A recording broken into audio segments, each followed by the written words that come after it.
Guys, what is up and welcome back to my channel. Welcome to my home, welcome to my abode, welcome to the place where I lay. No one actually speaks like that. But if you're new here, my name is Jax, and what I'm going to be talking about this video is weird food rituals, weird food habits, things that maybe you think you just do and no one else does, but how it's actually pretty common in recovery and how to actually get around them, how to become more aware of them. But before I do that, habits, whether it's like eating a specific food first at each mealtime, keeping your favorite piece on the plate until last, needing to finish all the cucumbers before you move on to the celery, before you move on to the warm foods, or not needing to have warm foods and liquid foods touch or things like that. But we're gonna get into that a little bit later. I thought, like, you know, during the quarantine at the moment, when you're left with your thoughts and your mind is just going and going and going and going, you could drive yourself crazy. And sometimes it kind of helps if someone helps make the crazy make sense, or you just realize it's not just you and there is a way around it. You know, you're not tied to those specific behaviors for the rest of your life. But before we get into anything else, I want to speak to you guys about, once again,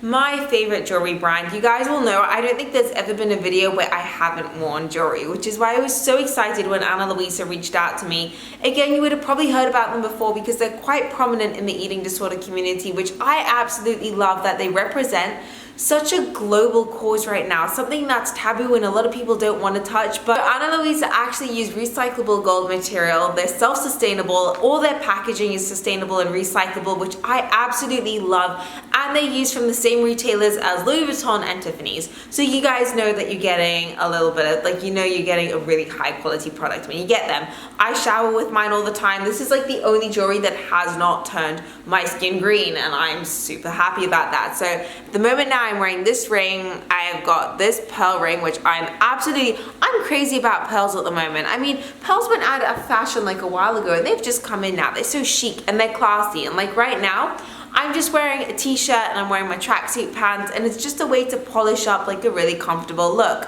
Because no matter what you're wearing, if you have like dainty, delicate pieces of gold jewelry, I personally prefer gold, you just feel more put together, you just feel prettier, you just feel a little bit more like, you know, on fleek, as the cool kids say, which I'm clearly not one of those, seeing that I refer to them as the cool kids.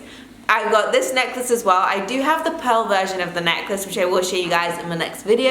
And then I've got these hoop earrings and then these little huggies on top too. If you guys do want to invest in a small piece, if you guys want to get something for Mother's Day, if you just want to treat yourself to something, it's my birthday coming up in a few weeks. And then I've just said to my whole family, use my code JAX10 at checkout and then get yourself something special and then tag me in the picture and show me what you're celebrating about yourself. So show me something that you did to treat yourself, and that might be a little bit of fun. But now let's get into food rituals. Some things that we may think are safe behaviors, but really food rituals aren't things that make you feel safe. They keep you stuck in that prison. In fact, it's a way of your body tricking yourself, thinking, no, I'm doing this to make you feel better at meal times, to make you feel in more control. Sometimes we think we actually need those behaviors, like I'm using these to survive, like I actually enjoy eating with this specific food. So I'm just gonna get you into like a trigger warning. I'm not trying to give anyone ideas for anything. If you get triggered by hearing about other people's behaviors, then just don't watch this video.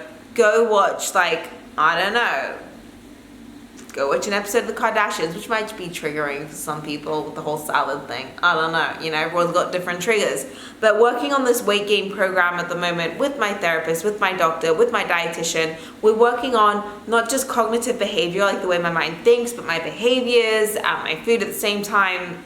And having to stop a lot of the behaviors, having to stop a lot, like rewire a lot of thoughts. It's a lot going on at once, which is why it's actually nice to share this part of the journey with you guys. So let's get into some weird but common behaviors. 1, needing to cut your food up into really small pieces to make the meal last. Like as small as you can, taking little forks, even liking to eat with smaller cutlery, whether it's a very small spoon that you like to use, or needing very specific cutlery for each meal. Like I would always need a very specific food, like spoon for my yogurt bowl, and I need the same type of bowl used every time for different dishes. So when you rely on that, those are the ritualistic behaviors. Another thing that people have is you'll eat your least favorite thing on the plate, and then you'll try and wait and save your favorite for last. Like, you know, the one piece you've been most looking forward to, and have that as the last thing left on the plate because you're trying to savor and prolong the meal. You think, you know, because you don't get to enjoy your food often, so you're just like, I just need to make that really great thing last. Adding loads of condiments is another one, whether it's loads of mustard, whether it's loads of apple cider vinegar, whether it's loads of whatever, you want to add as much as you can to make the most out of each meal, like, because you struggle deciding, you can't just choose one. You feel like you're missing out if you go for the tomato ketchup, and you're missing out on the mayonnaise, or you're missing out on another condiment, and then you're missing out on the balsamic. So like, even if it's, what I would do is, whether you have a piece of toast that you cut it into 3, so one bit can have peanut butter on, one bit can have strawberry jam on, and then the other can be like random and have hummus on, because you just can't make up your mind. And like I said, you want to make the most out of each meal, and you get this decision fatigue. You feel like you can never actually decide what you want, and that inability to choose is very common in eating disorders. Your brain is so starved and deprived of energy that those obsessive food thoughts, thinking, I need to make the most out of this right now, and if it's not perfect, or if someone else prepares your food and they choose the one condiment, you can get mad with them, you can get aggressive, you can just feel irritated and moody, and you can want to cry. Something as small as your food not being the right temperature can have you wanting to burst out into tears. And like at snack time, for example, you would try, like, instead of choosing one specific snack from a list, you'd want a quarter of a banana with a quarter of a protein ball with half a biscuit, things like that, again, because you can't choose, and you think, I just need to have as much as I can in this one sitting, without feeling guilty and just without having to commit to one, because you physically can't do that with an eating disorder mindset. One that I struggle with a lot is needing to leave a little bit of something on the plate. So whether it's you leave a tiny bit of the avocado or a tiny bit of the toast, or you're like, you know what, you cut off the crumbs around it, and you'll always be stuck in that mindset. So which is why in recovery now, I get someone eats my meals with me every single time. I have someone at the table, and I finish absolutely everything on my plate. And I know myself well enough to know that I start to relapse if I start to leave a little bit one day. So if I leave one meal, a little bit of yogurt left in my bowl, then the next day it's too easy for me to leave that again. And you always want to have that little control over your plate, you know, like you want that little control about how much you leave of each time. Let me eat the ice cream, but then leave a little bit left at the bottom of the cone. Or that mindset, again, is a very eating disorder type mindset. Oh wait, I have a really good one. You get so mad if, oh my god, the food. Sorry guys, my alarm went off and I was summoned to go have my second insure of the day, which I am on every day. But anyway, back to hoarding. So I would have like my almond milk in the fridge, or I would have one specific thing. I could not share food. You know the whole meme like Joey doesn't share food? Jax did not share food, and you'll get so mad if, for example, you know that you have 8 protein balls in the cupboard and someone wants to eat one day, or if you see someone else using your almond milk. Like, I would sulk if I saw someone cooking any pumpkin, because I would think, how dare you touch my food? Like, food is put up on this pedestal and you don't like to share. If someone asks if they can have like one of your grapes or one of whatever that you have, you feel so mad with them. And that hoarding is, again, a very common symptom of eating disorders. And then also, like, whether it's not wanting to use all your creams or not wanting to use your bath bomb, just saving it every day. You saved everything for a rainy day, you know? Save it for, maybe I'll feel like it another time, maybe I'll feel like it then. You try and make everything not last, not just your food, but your products, everything you do, the amount of time you spend eating. You have this like mindset where it's scarcity. Anything's gonna run out, and you've just gotta make it last as long as you possibly can. And then, you know, you get the other things like mentally adding up the calories on your plate, no matter where you are. Going through a restaurant menu and just needing to add up all the calories. Needing to, like, maybe you feel safe eating potatoes, but you'll only eat potatoes if you weigh them and you know exactly how much is in them. Same with any type of thing you eat. Like, it's not that you have a fear of the food, it's just that the ritual is needing to know how much the food is in the actual plate. And then again, just mentally calculating everything as you go along. Dude, it's absolutely brutal. Like, your mind doesn't stop. And when someone says it out loud, you realize, oh my gosh, no wonder I'm cranky all the time and I have no energy. And I just say to myself every day, I will not live in that prison anymore. So it's pointless changing the foods you eat on a new meal plan, and it's pointless trying to recover just on one level when you realize how many layers there are to your actual disorder. And that's why it helps having a team to support you through your recovery, to get rid of the behaviors, because what's the point in then eating normally but still obsessing about the cutlery that you're eating on, or still obsessing about how many times this food has been cut up, or, you know what, peeling the skin off of this, or having those type of tendencies pointless because you're still stuck in that mental prison regardless of what you're eating.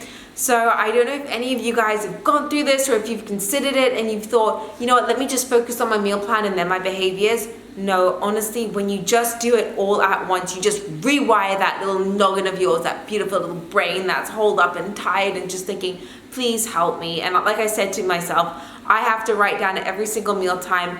That's why I'm fighting to recover, to get rid of those behaviors, to get out of that absolute prison sentence in your head. And I know with the quarantine at the moment, everyone's stuck inside, you can't move, you can't distract yourself, and you're probably so stuck in your habits and you can't break out of them. But this might help just to say, yes, you can. It's not easy. Honestly and truly, there is no one that can make eating a fear food any better. The only way a fear food can get better and easier to do it is if you challenge and repeat, you repeat. Even when you want to be sick and you feel nauseous and you don't want to do it that day, you have just got to push through it. And every single time you think, no, let me start tomorrow, you're just cheating yourself, and no one else is going to suffer and miss out from it. No one else is stuck in that prison with you but you. And that was the reality that I came to. And that is why I'm fighting so hard for it today. That is why every time I got to chug another Ensure shake, or I've got to get given a different plate to eat out of, and it's just every single time you start to feel angry and you resent the process and you just think, I just want one comforting behavior. Just give me my little fork. Why? Like, you just think, no. Because then everything else ripples together. If I show myself I am strong enough to do it with this one meal today, I know I have made it through this meal. Think one meal at a time, one snack at a time. Don't think about how you're going to feel in 3 snacks time. Don't think, oh my gosh, what am I going to be doing for dinner?